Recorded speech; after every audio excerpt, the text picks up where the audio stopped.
దైవ వాక్యాన్ని చదువుదాం. ప్రకటన గ్రంథం 1వ అధ్యాయం.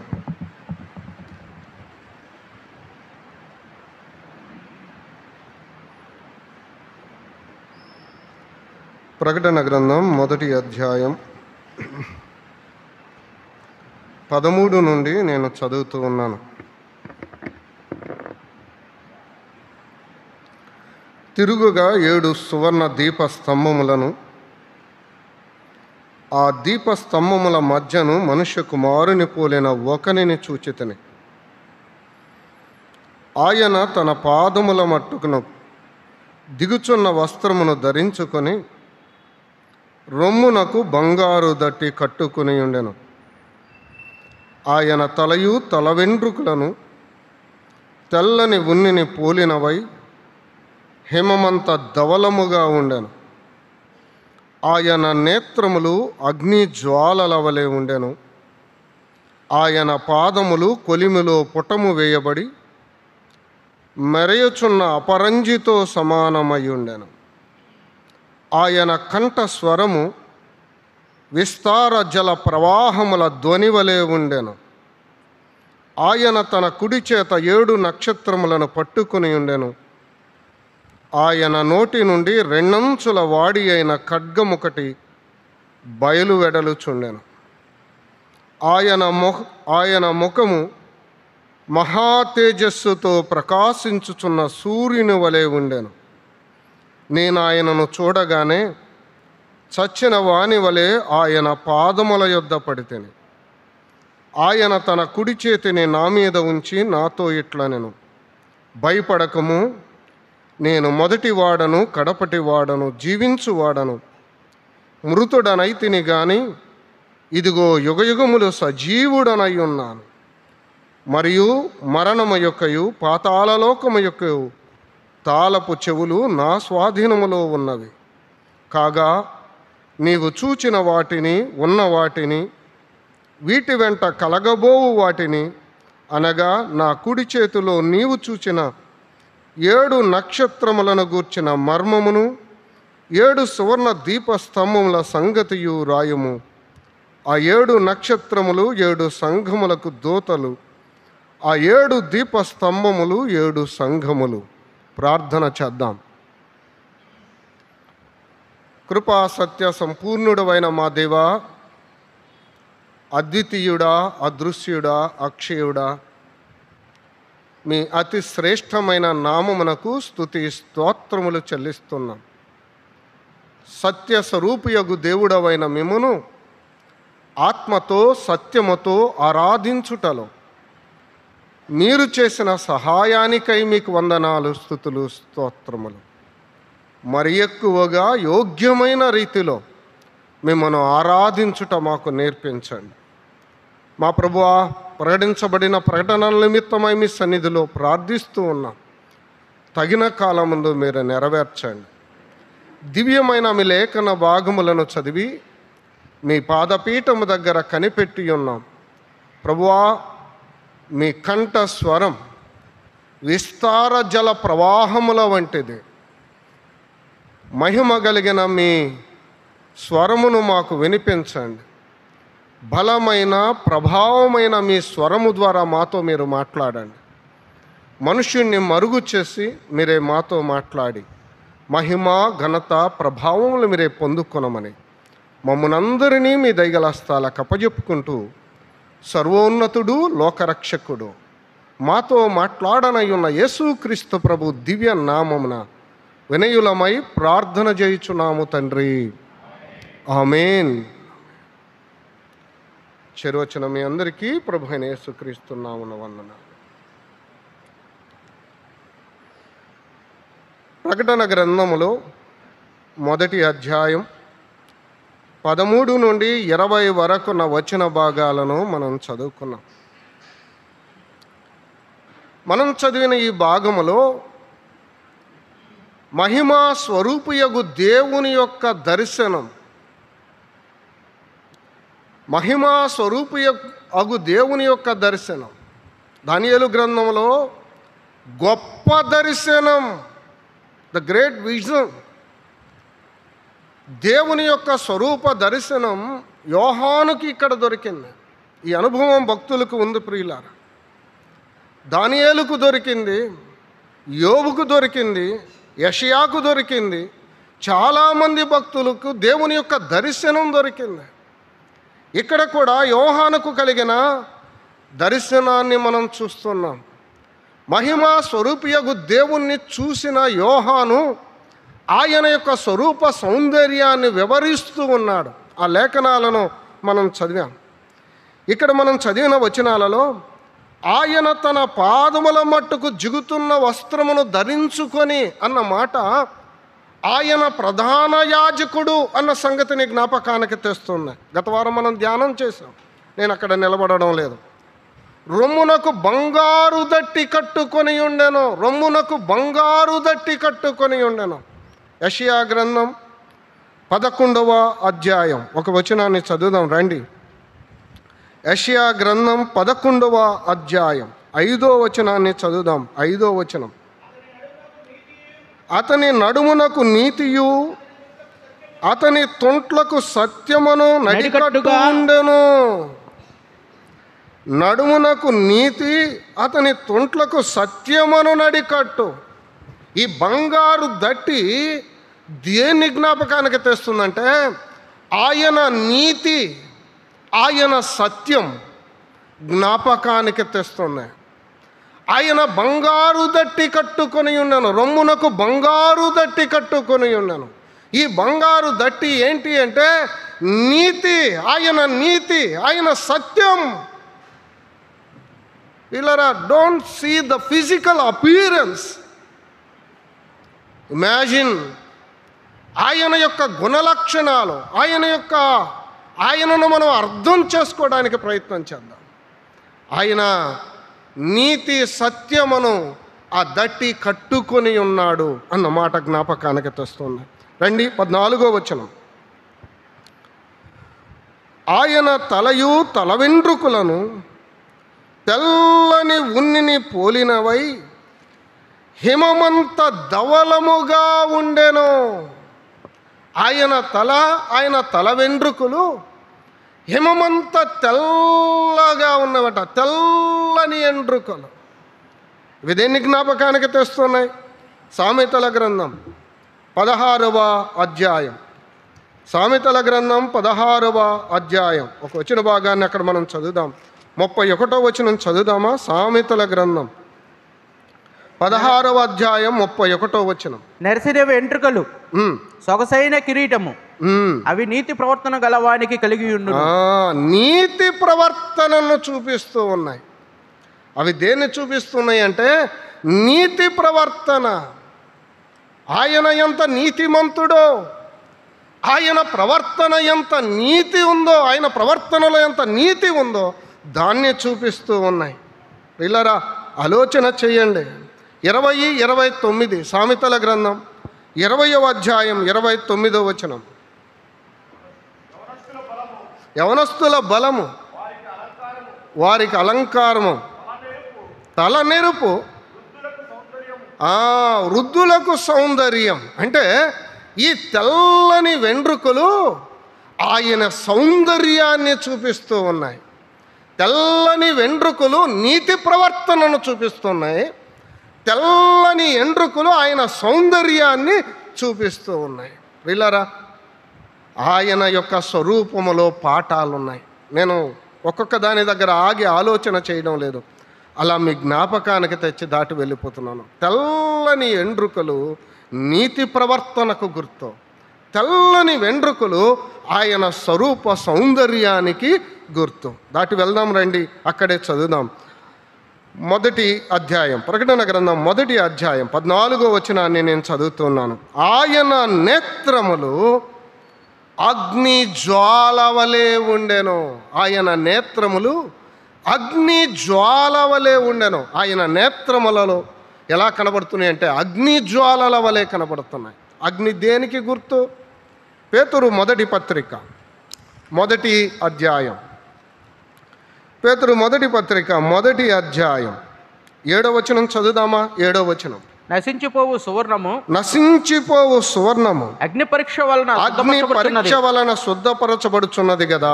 దానికంటే అగ్ని పరీక్ష వలన శుద్ధపరచబడుచున్నది కదా. అగ్ని దేనికి గుర్తు? పరీక్షకు గుర్తు. టెస్టింగ్, పరీక్షకు గుర్తు ప్రియులారా. అగ్ని పరీక్షకు గుర్తు. బైబిల్ గ్రంథంలో అగ్ని అని కనబడినప్పుడు మన జ్ఞాపకానికి రావాలి, అది పరీక్షకు గుర్తు. పరీక్ష పరీక్ష పరీక్ష. మనకు పరీక్షలు ఉన్నాయి. చదువుకున్న వారికి పరీక్షలు ఎలా ఉన్నాయో, విశ్వాసులమైన మనకు పరీక్ష ఉందా లేదా? ఉంది ప్రియులారా. కొరింథీ మొదటి పత్రిక 3వ అధ్యాయం. కొరింథీలకు రాసిన మొదటి పత్రిక 3వ అధ్యాయం 13వ వచనం చదువుదామా? ఎవడైనను ఈ పునాది మీద బంగారం వెండి వెలగల రాళ్ళు కర్ర గడ్డి కొయ్యకాలు మొదలైన వాటితో కట్టిన ఎడల వాని పని కనబడును. ఆ దినమున దాన్ని తేటపరచును. పరీక్షించే దినం అది తేటబడిద్ది. అది మన పని, మన ప్రవర్తన, మన జీవితం ఒకనాడు పరీక్షకు నిలుస్తుంది. మనలను నిలువబెట్టి దేవుడు దాన్ని పరీక్షిస్తాడు మన ఎదుటే.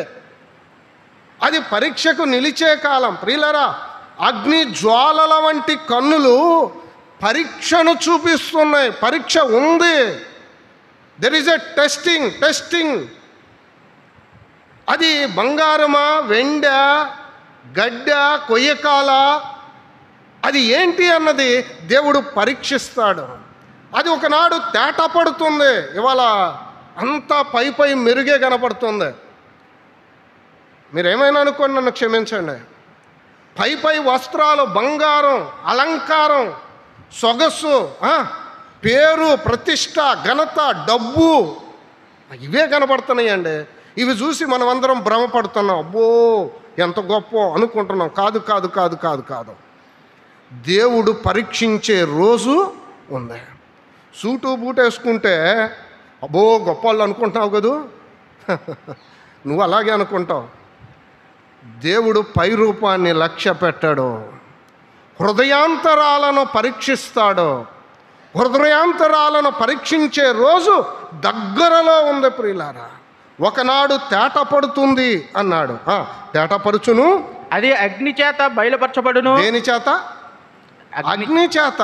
అక్కడ నిలవబెట్టి ఒక అగ్గిపుల్ల అలా గీస్తే, దానికి అలా నిప్పు తగిలిస్తే అది నిలుస్తుందో లేదో, అది ఉంటుందో లేదో, అది నిలిచే పనే, కాలిపోయే పనే దేవుడు పరీక్షిస్తాడు. చాలామంది మనం అనుకుంటున్నాం, నేను చాలా కష్టపడుతున్నాను, చాలా ప్రయాసపడుతున్నాను. నన్ను కూడా కలుపుకొనే చెప్పానులేండి, మీరేం బాధపడొద్దు. మనల్నందరినీ దేవుడు పరీక్షిస్తాడు. పరీక్ష అగ్నిని చూపిస్తుంది. అగ్ని పరీక్షకు గుర్తు. తప్పనిసరిగా దేవుడు పరీక్షిస్తాడు. 4వ అధ్యాయం కొరింథీ మొదటి పత్రిక 4వ అధ్యాయం 5వ వచనం చదువుదామా? 5వ వచనం. కాబట్టి సమయం రాకమునుపు అనగా ప్రభువు వచ్చు వరకు దేనిని గూర్చి తీర్పు తీర్చుకుడి. ఆయన అంధకారమందు రహస్యములను వెలుగులోనికి తెచ్చి హృదయములోని ఆలోచనలు బయలుపరచబడినప్పుడు ప్రతి వానికి తగిన మెప్పు దేవుని వలన కలుగును. మెప్పు ఉంటాయో, నిందలు ఉంటాయో, మెప్పుండిద్దో, సిగ్గుండిద్దో. ఎందుకు? హృదయ రహస్యాలు బయటికి వస్తాయట. ఎలా ఉండిద్దంటే మన ప్రవర్తన పైకి అయ్యా వందనాలయ్యా అంటాం, లోపల మాత్రం ఎంత దుర్మార్గుడో అనుకుంటుంటాం కదా. అనుకుంటామా లేదా? వేషధారణ, ఇవన్నీ బయటపడే రోజు దగ్గరలో ఉంది. దేవుడు అగ్ని చేత పరీక్షిస్తాడు. హృదయ రహస్యాలను వెలుగులోనికి తెస్తాడు. ఆయన పరీక్షించిన రోజు మెప్పా సిగ్గా ఆలోచన చేయి. ఇష్టానుసారమైన జీవితం జీవిస్తున్నావే, హృదయంలో తోటి సహోదరుని గురించి, సహోదరి గురించి, తోటి విశ్వాసుల గురించి చెడుగా అనుకుంటున్నావే, నీ హృదయ రహస్యాల వెలుగులోనికి వస్తే దేవుడు నిన్ను మెచ్చుకుంటాడా, నిందిస్తాడా? సిగ్గుపడతావా, తలెత్తుకుంటావా? ఆలోచన చేయి ప్రియులారా. తొందరపడవద్దు. ఎవరిని గురించి తీర్పు తీర్చవద్దు. దేని గురించి తొందరపడి తప్పుగా భావించొద్దు. దేవునికి అవకాశం ఇద్దాం. దేవుడు వెలుగులోనికి తెస్తాడు. హృదయ రహస్యాలు బయటపడే రోజు ఉంది. అమ్మో ప్రభువా, నా హృదయంలో ఉన్నది మాత్రం చూపించబాక. అమ్మో తట్టుకోలేను ప్రభువా, ఎన్ని అనుకున్నానో, ఎన్ని అన్నానో, ఎన్ని చేశానో, లోపల ఎన్ని దాచుకున్నానో. జాగ్రత్త, అగ్ని పరీక్షకు గుర్తు. దాటి వెళ్ళిపోతున్నాను, మన సమయం లేదు, మనం దాటి వెళ్దాం. ప్రకటన గ్రంథం 1వ అధ్యాయం 14వ వచనం మరలా చదువుదామా? ప్రకటన గ్రంథం 1వ అధ్యాయం. ఆయన తలయు తల వెంట్రుకలను తెల్లని ఉన్నిని పోలినవై హిమమంత ధవలముగా ఉండెను. ఆయన నేత్రములు అగ్ని జ్వాలల వలె ఉండెను. ఆయన పాదములు కొలిమిలో పుటము వేయబడి మెరయుచున్న అపరంజితో సమానమై ఉండెను. తర్జుమాలో కొన్ని తేడాలు ఉన్నాయి. గత వారం కూడా మీ జ్ఞాపకానికి తెచ్చాను. కొన్ని గ్రీకు తర్జుమాల్లో, ఇంగ్లీష్ తర్జుమాల్లో ఇత్తడి, బ్రాస్ అన్న పదాన్ని ఉపయోగించారు. గ్రీకులో ఏముంది అని పరీక్షిస్తే అక్కడ కూడా ఇత్తడి అన్న పదాన్ని ఉపయోగించారు. ఇత్తడి మెరుస్తూ ఉంటే బంగారం లాగే కనపడిద్దండి. పూర్వకాలంలో మోసం చేసేవాళ్ళట, బంగారం అని చెప్పి ఇత్తడి చేతిలో పెట్టేవాళ్ళు. సరే, రెండు ఒక రకంగా ఉంటాయి, అందుకనే పోలిన అన్న పదాన్ని ఉపయోగించారు. ఇక్కడ అపరంజి అంటే బంగారం, కానీ బంగారం కాదు, అది ఎత్తడి ప్రియులారా. ఎత్తడి తీర్పుకు గుర్తు. ఎత్తడి దేనికి గుర్తు? తీర్పుకు గుర్తు. తీర్పు ఉంది ప్రియులారా. తీర్పు లేదని ఎలా చెప్పగలం? తీర్పు ఉంది. అది తీర్పుని జ్ఞాపకానికి తెస్తుంది. ఆయన పాదములు కొలిమిలో పుటము వేయబడి మెరయిచున్న అపరంజితో సమానమై ఉండెను. ఇక్కడ ఎత్తడి అని మనం ఆలోచన చేస్తే అది తీర్పును చూపిస్తుంది. పేతురు మొదటి పత్రిక 4వ అధ్యాయం. పేతురు మొదటి పత్రిక 4వ అధ్యాయం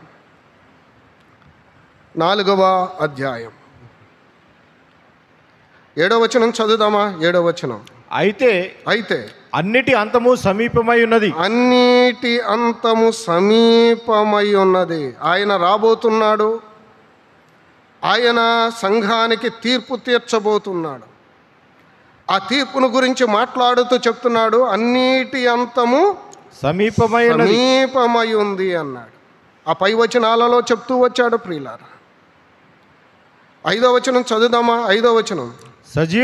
సజీవులకును మృతులకును తీర్పు తీర్చుటకు సిద్ధముగా ఉన్నవానికి ఆయన తీర్పు తీర్చడానికి సిద్ధముగా ఉన్నాడు.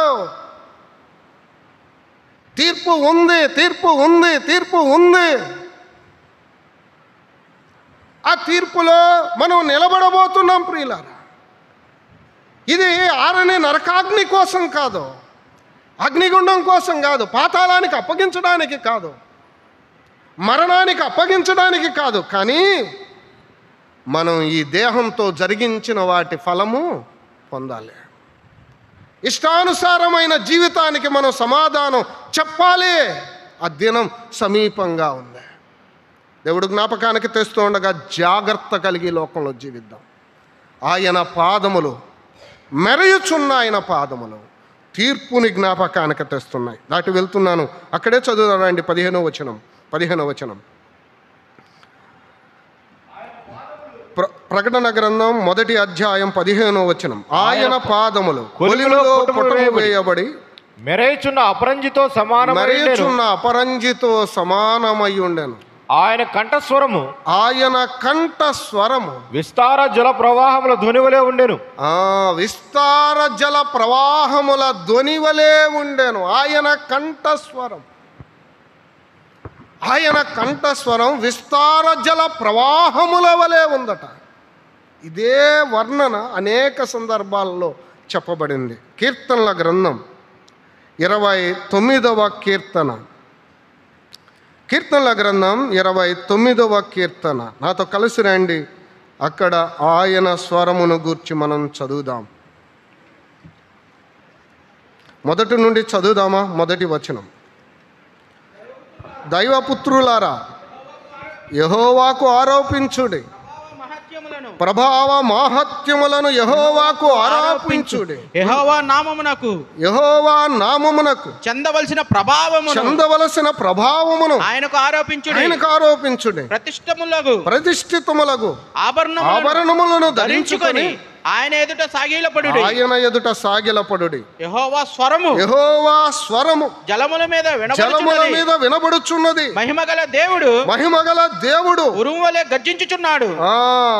ఉరుము వలె గర్జించుచున్నాడు. మహాజలముల మీద యెహోవా సంచరించుచున్నాడు. యెహోవా స్వరము బలమైనది. ఈ మాట, యెహోవా స్వరము బలమైనది. యెహోవా స్వరము ప్రభావం గలది. అది ఆయన స్వరం. అది బలమైన స్వరం, అది ప్రభావము కలిగిన స్వరం. అందుకని అంటున్నాడు, ఆయన స్వరం విస్తార జల ప్రవాహముల వలె ఉందట. ఆయన కంఠ స్వరం విస్తార జల ప్రవాహముల వలె ఉంది. అది బలమైన స్వరం, అది ప్రభావము కలిగిన స్వరం. ఆ స్వరం వినడానికి మనం రావాలి, ఆ మాటలు వినడానికి మనం రావాలి, వాక్యాన్ని చదవాలి. ప్రభువా, నువ్వు నాతో మాట్లాడయ్యా అని మనం అడగాలి. ఆయన స్వరం వినడానికి వేకువనే లేచి కనిపెట్టాలి. పిల్లరా, ఆయన స్వరం విస్తార జల ప్రవాహముల వలె ఉంది. అది దేన్ని చూపిస్తుందంటే, ఆయన స్వరములో ఉన్న బలం, ఆయన స్వరములో ఉన్న ప్రభావం జ్ఞాపకానికి తెస్తుంది. దాటి వెళ్దాం. ప్రకటన గ్రంథం 1వ అధ్యాయం 16వ వచనం చదువుదామా? 16వ వచనం. ఆయన తన కుడి చేత 7 నక్షత్రములను పట్టుకొని ఉండెను. ఆయన నోట నుండి రెండంచుల గల వాడి అయిన ఖడ్గమొకటి బయలువెడలుచుండెను. 7 నక్షత్రాలు ఆయన చేతిలో ఉన్నాయి. ఎవరి చేతిలో ఉన్నాయి? దేవుని చేతిలో ఉన్నాయి. ఎన్ని నక్షత్రాలు? 7 నక్షత్రాలు. కింద వచనం చదువుదామా? 20వ వచనం చివరి భాగాన్ని నేను చదువుతాను. అదే అధ్యాయం చివరి మాటలు. ఆ 7 నక్షత్రములు 7 సంఘములకు దూతలు, మెసెంజర్స్. ఎవరాళ్ళు? మెసెంజర్స్, దూతలు. దేవుని దగ్గర నుండి వర్తమానం పొందుకొని ఆ వర్తమానాన్ని చేతబట్టుకొని తీసుకొని వచ్చి అందించేవారు. వారిని మెసెంజర్స్ అంటారు, దూతలు. వాళ్ళు సంఘాలకు దూతలు. ఈ సంఘాలకు దూతలు ఎవరి చేతిలో ఉన్నారట? ఆయన చేతిలో ఉన్నారు. ఇప్పుడు రండి 16వ వచనం. ఆయన తన కుడి చేత 7 నక్షత్రములను ఆ 7 నక్షత్రాలు ఏంటి? 7 సంఘములకు దూతలు. ఆ 7 దూతలు ఎవరి చేతిలో ఉన్నారు? ఆయన చేతిలో ఉన్నారు. అమ్మ, జాగ్రత్తగా వినాలి. ప్రకటన గ్రంథం మనకి ఎందుకు అర్థం కాదంటే ఇదే. స్ట్రైట్గా ఉండవు కొన్ని, అలా మనం అర్థం చేసుకోవాలి. 7 నక్షత్రాలు ఆయన చేతిలో ఉన్నాయి. ఆ 7 నక్షత్రాలు ఏంటో కింద రాశారు. ఏంటంటే 7 సంఘాలకు దూతలు, మెసెంజర్స్. దేవుని దగ్గర వర్తమానం పొందుకొని తీసుకొని వచ్చి అందించేవారు, ఇచ్చేవారు. మెసెంజర్స్, దూతలు అన్నారు. ఈ దూతలు ఎవరి చేతిలో ఉన్నారంటే ఆయన చేతిలో ఉన్నారు. ప్రియ సహోదరుడా, సహోదరి, అమ్మ, అయ్యా, వినండి. దేవుని వర్తమానం పొందుకొని నువ్వు ప్రజలకు అందించాలి అంటే నువ్వు ఆయన చేతిలో ఉండాలి. ఎవరి చేతిలో? ప్రభు చేతిలో ఉండాలి. ప్రభు చేతిలో ఉండుట అనేది మనకు 3 విషయాలను జ్ఞాపకానికి తెస్తుంది. ఆయన చేతిలో ఉన్నారంటే ఆయన పంపిస్తే వెళ్తారా, లేకపోతే వాళ్ళే వెళ్తారా? చెప్పండి. ఆయన పంపిస్తే ప్రభు చేత ఉపయోగించబడేవారని అర్థం. 7 సంఘాలకు దూతలు, మెసెంజర్స్. వీళ్ళు ప్రభు చేత ఉపయోగించబడేవారు. కొంతమంది దేవుని చేత కాదు, సొంతంగా పనిచేస్తూ ఉంటారు.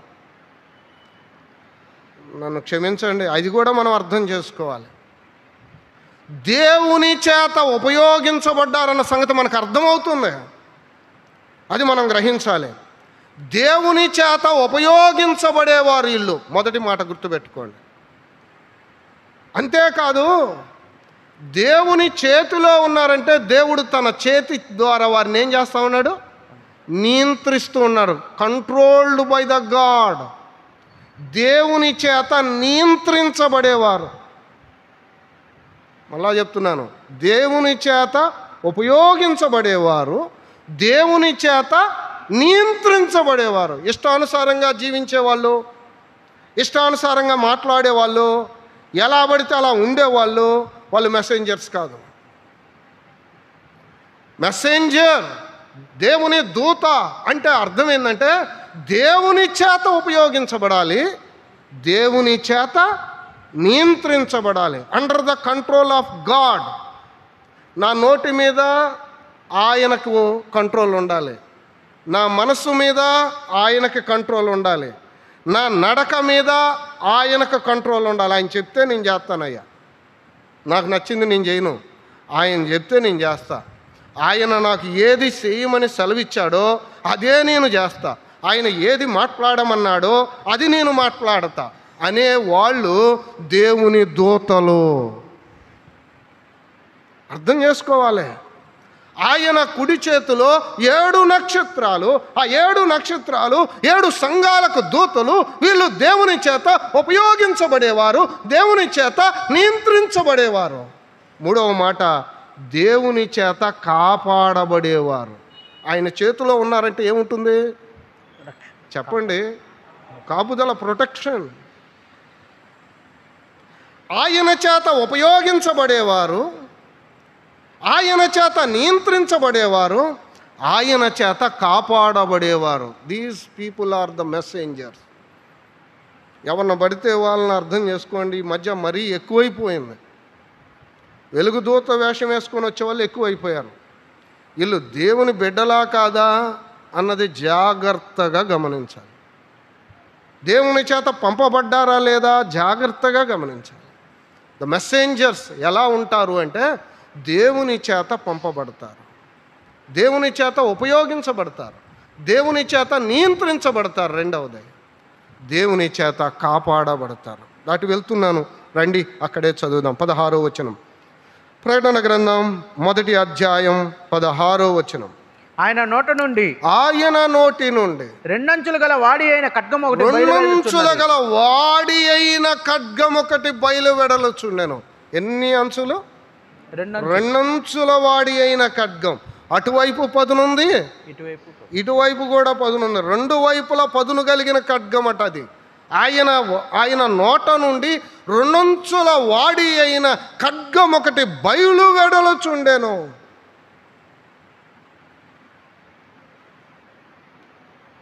చాలాసార్లు లోకానికే అనుకుంటాం మనం, మనకు కూడా అంటున్నాడు దేవుడు. వాక్యాన్ని ప్రకటిస్తున్నావే, వాక్యం లోకానికే కాదు మనకు కూడా.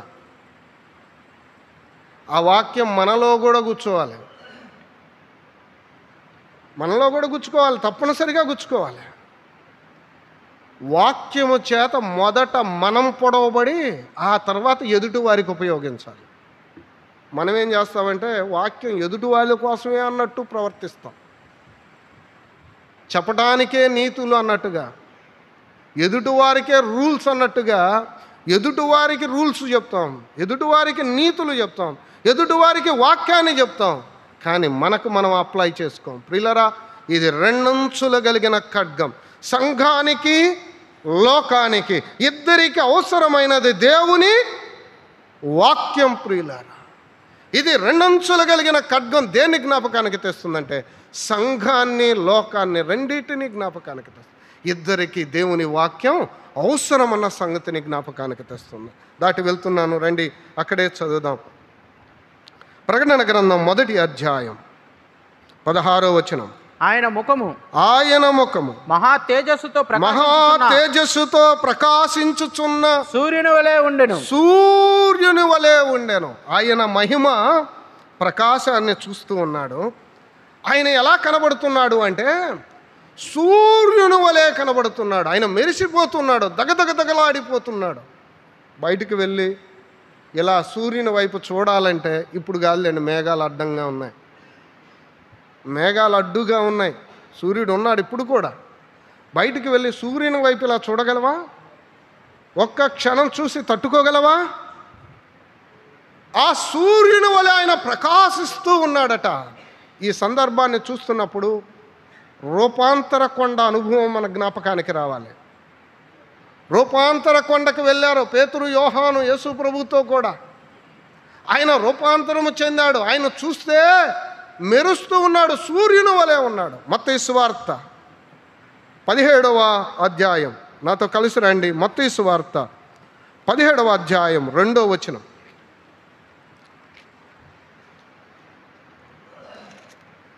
మత్తయి సువార్త 17వ అధ్యాయం. ఆయన ముఖము సూర్యుని వలె ప్రకాశించెను. రూపాంతర కొండపై ఆయన ఎలా కనబడుతున్నాడంటే సూర్యుని వలె కనబడుతున్నాడు. ఆయన ముఖము సూర్యుని వలె ప్రకాశించెను. ఆయన వస్త్రములు వెలుగు వలె తెల్లని వాయను. ప్రియులారా, అక్కడ చూసిన అనుభవాన్ని కింద వచనాల్లో రాస్తూ వచ్చాడు. ఆయన ఎలా కనబడుతున్నాడంటే సూర్యుని వలె కనబడుతున్నాడు. దగదగ మెరుస్తున్న, ప్రకాశిస్తున్న సూర్యుని వలె ప్రభువు కనబడుతూ ఉన్నారు. ఆయన స్వరూపం అదే ప్రియులారా. అమ్మా, ఆయన మన కొరకై మానవునిగా తను తాను తగ్గించుకొని ఈ లోకానికి దిగి వచ్చాడులే. కానీ ఆయన స్వరూపం, ఆయన సౌందర్యం మన వర్ణనకు అందనిది, మన ఊహకు అందనిది. ఆయన వెలుగు ఎంత అంటే కోటి సూర్యుల తేజస్సు. ప్రియులారా, ఆయన దగదగా మెరుస్తున్న సూర్యుని వలె ఉన్నాడట. ఆయన చూడగానే యోహాను చచ్చిన వాని వలె ఆయన పాదముల యొద్ద పడిపోయాడు. చదువుదామా వచనం? ప్రకటన గ్రంథం 1వ అధ్యాయం 17వ వచనం. నేను ఆయనను చూడగానే చచ్చిన వాని వలె ఆయన పాదముల యొద్ద పడితిని. చచ్చిన వాని వలె ఆయన పాదముల యొద్ద పడితిని.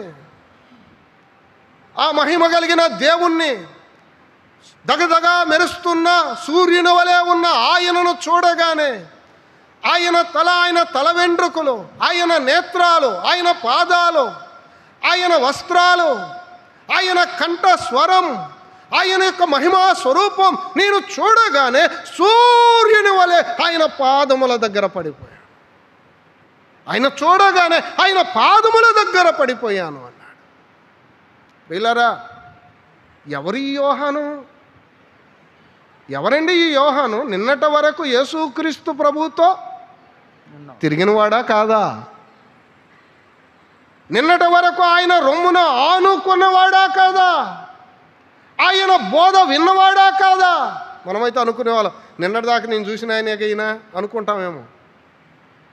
యోహాను నిన్నటి వరకు ఆయన చూశాడు, ఆయన రొమ్మును ఆనుకున్నాడు, ఆయన బోధ విన్నాడు, ఆయనతో ఉన్నాడు, ఆయన తిరిగి లేచిన తర్వాత ఆయన చూశాడు. కానీ నేడు ఆయన మహిమా స్వరూపం, ఆయన ప్రభావం, ఆయన ఘనత, ఆయన ఔన్నత్యం, ఆయన గొప్పతనాన్ని చూసినప్పుడు ఆయన పాదముల దగ్గర పడిపోయాడు. చచ్చిన వాని వలె నేను ఆయన పాదముల దగ్గర పడిపోయాను. ఇది భక్తుల అనుభవం ప్రియులారా. కొన్ని వచనాలు మనం చదువుదాం రండి. యెషయా గ్రంథం 1వ అధ్యాయం. యెషయా గ్రంథం 1వ అధ్యాయం క్షమించండి 6వ అధ్యాయం మొదటి నుండి చదువుదాం. 6వ అధ్యాయం మొదటి నుండి. రాజైన ఉజ్జియా మృతి పొందిన సంవత్సరమున అత్యున్నతమైన సింహాసనమందు ప్రభువు ఆసీనుడై ఉండగా నేను చూసి తిని. ఎవరు చూసింది? యెషయా. చెప్పండి, ఎవరు చూసింది? యెషయా చూశాడు. చూసి ఆయన చూసిన తర్వాత అంటున్నాడు, ఆయన చొక్కాయి అంచులు. 5వ వచనం చదువుదామా? 5వ వచనం. నేను అయ్యో నేను అపవిత్రమైన పెదవులు గలవాడను, అపవిత్రమైన పెదవులు గల జనుల మధ్యను నివసించువాడను, అపవిత్రమైన పెదవులు గల జనముల మధ్య నివసించువాడను. నేను నశించి తిని రాజును సైన్యములకు అధిపతియగు యెహోవాను నేను కనులారా చూచి తిననుకుంటేనే. పిల్లారా వినండి, ఆయన్ని కనులారా చూడగానే నేను నశించాను అన్నాడు. ఎవరో? యెషయా. ఆయనను కనులారా చూడగానే అంటున్నాడు, నేను అపవిత్రమైన పెదవులు గలవాడను. దేవుడు మనకు అర్థమైతే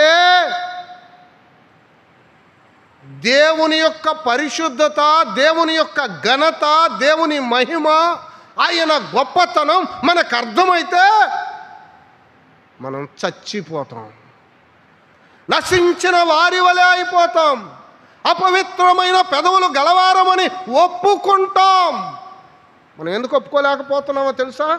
ఆయన ఎవరో మనకు అర్థం కాలా. ఆయన పరిశుద్ధత, ఆయన పవిత్రత, ఆయన ఘనత, ఆయన మహిమ, ఆయన గొప్పతనం, ఆయన తీర్పు ఆయన మీకు అర్థం కాలేదు ప్రియులారా.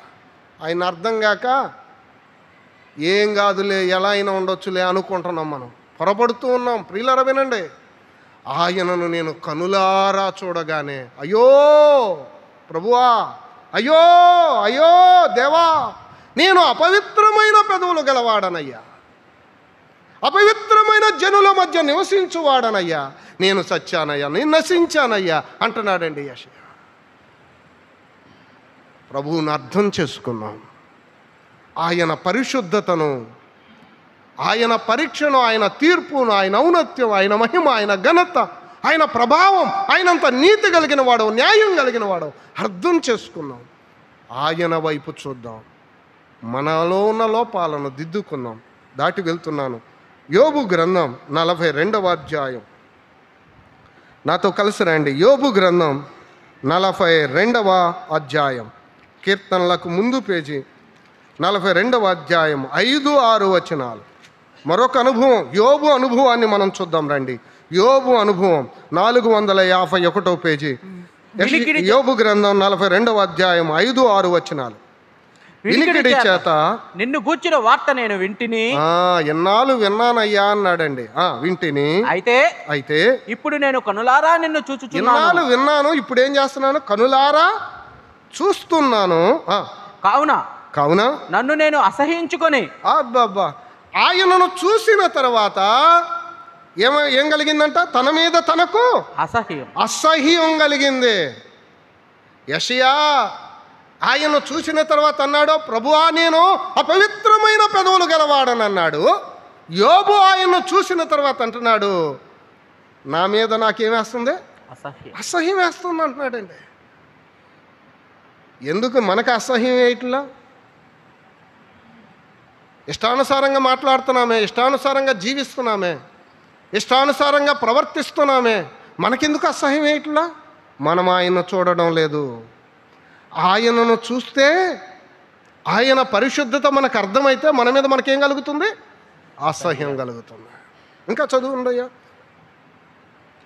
ధూళిలోను బూడిదలోను పడి పశ్చాత్తాపడుచున్నాను. అది తన్ను తాను తగ్గించుకొని బూడిదలో పడిపోయి పశ్చాత్తాపడుతున్నాను. అయ్యో నేనెందుకు ఇలా చేశాను, నేనెందుకు ఇలా మాట్లాడాను, నేనెందుకు ఇలా ప్రవర్తించాను, అయ్యో అయ్యో అయ్యో.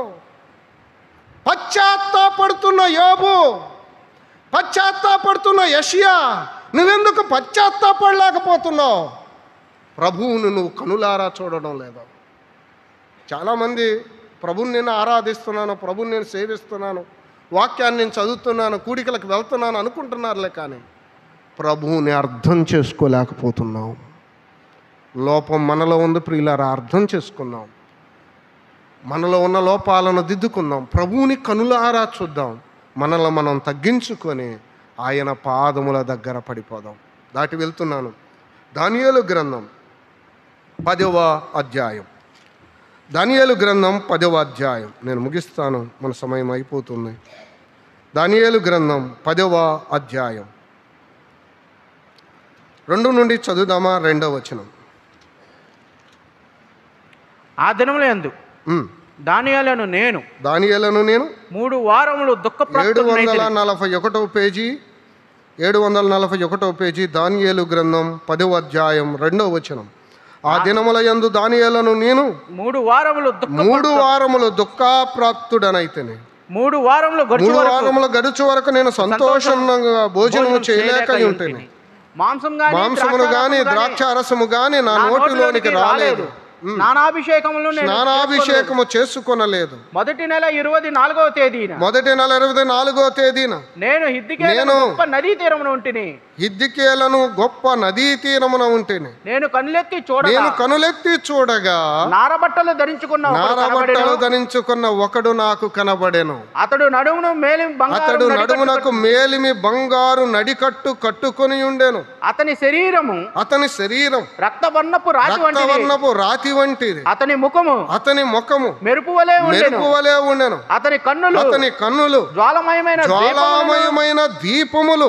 అతని భుజములు పాదములను తలతల్లాడు ఎత్తడిని పోలి ఉండెను. అతని మాటల ధ్వని నరసమూహపు కంఠధ్వని వలె ఉండెను. దానియేలును నాకు ఈ దర్శనము కలగగా నాతో కూడా ఉన్న మనుషులు దాన్ని చూడలేదు గాని మిగుల భయాక్రాంతులై దాగుకొనవలనని పారిపోయిరి. నేను ఒంటరినై ఈ గొప్ప దర్శనము చూచినందున నాలో బలమేమియూ లేకపోయాను. నా సొగసు వికారమాయను. బలము నా యందు నిలువలేదు. నేను అతని మాటలు వింటిని. అతని మాటలు విని నేను నేలను సాష్టాంగపడి గాఢ నిద్ర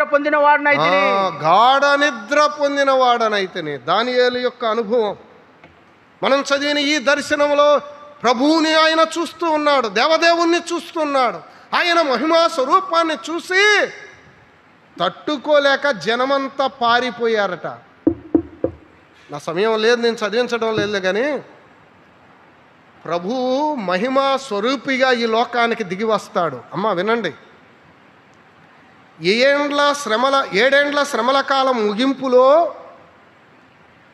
సాతాను వాని సంబంధులతో యుద్ధం చేయడానికి ఆయన సియోను కొండపై కాలు మోపుతాడు. ఆయన వచ్చేటప్పుడు ఈ ప్రజలు, ఆయన నమ్మని అవిశ్వాసులంతా కూడా బండల సందున కొండల సందున దాగుకుంటారు.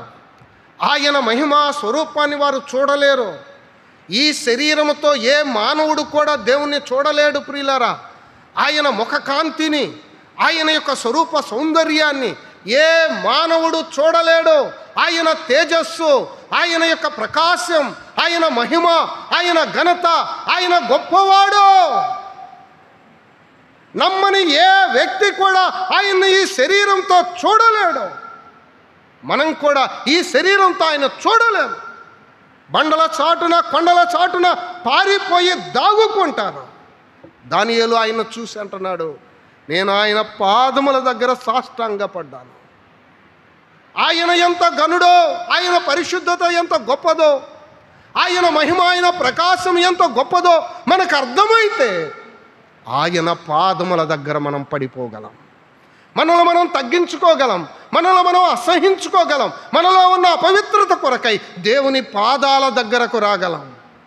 ఎందుకు నువ్వు రాలేకపోతున్నావంటే కారణం ఆయన ఎవరో, ఆయన ఎంతగా పరిశుద్ధతను సన్మానిస్తాడో, ఆయన పరిశుద్ధతను ఎంత కోరతాడో అది మనకు అర్థం కాక ఇష్టానుసారమైన జీవితాన్ని జీవిస్తున్నాం. పిల్లల భక్తుల అనుభవాన్ని మనం చూసాం.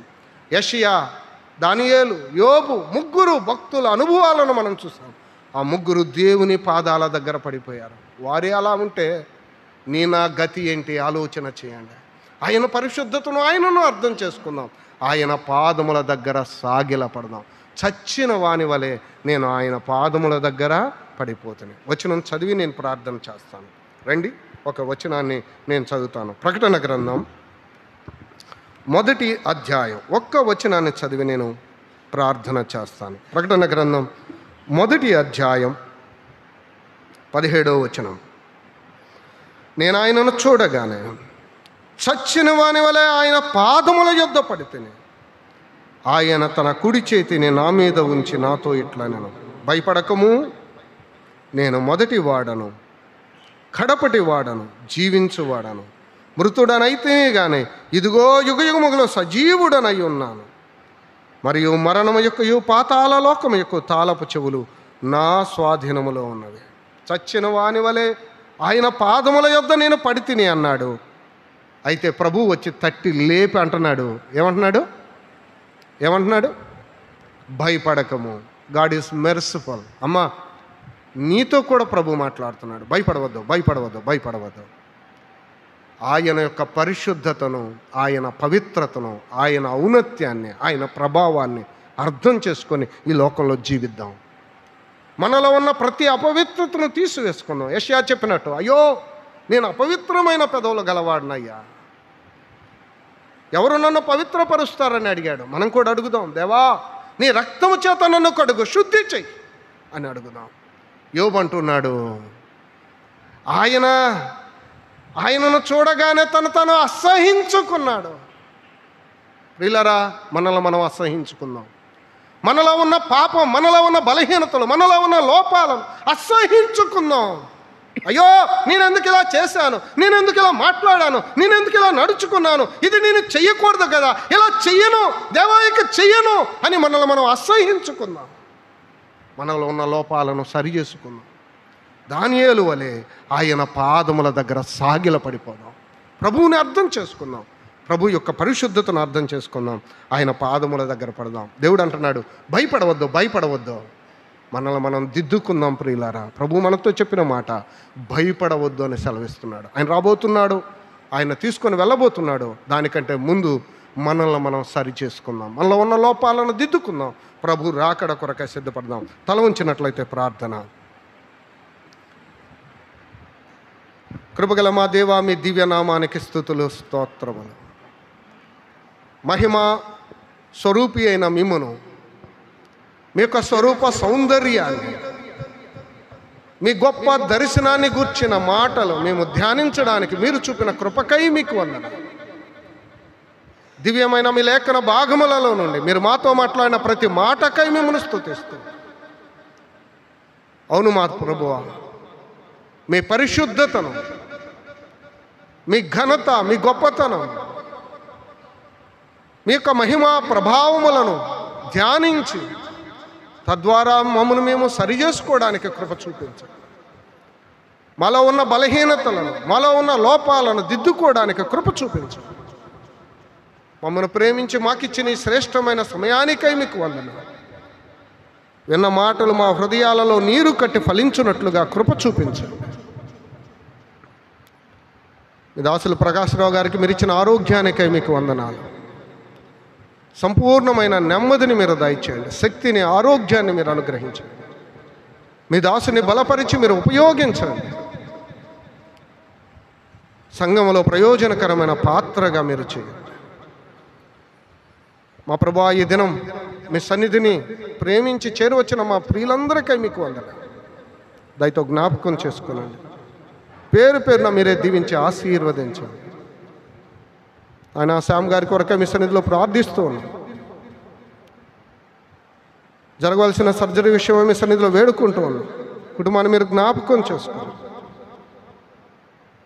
రేపటి దినం జరగవలసిన సర్జరీ చక్కగా జరగడానికి మీరు కృప చూపించండి. ఇంకా అనేక మంది అనారోగ్య బలహీనతలతో బాధపడుతూ ఉండగా మంచి ఆరోగ్యాలను మీరు దయచేయండి. మీరు అక్కడ వచ్చే వరకు మీ కాపుదల క్షేమాన్ని ప్రతి ఒక్కరికి మీరు అనుగ్రహించండి. మీ చిత్తమైతే మరొకసారి మేమందరం ఇలా కూడి సంతోషించే భాగ్యాన్ని మాకు దయచేయండి. ప్రాణప్రియుడు, లోకరక్షకుడు, సర్వోన్నతుడు, మహామహిమ గల యేసుక్రీస్తు ప్రభు దివ్య నామమున వినయులమై ప్రార్థన చేయుచున్నాము తండ్రి. ఆమేన్. ఆమేన్.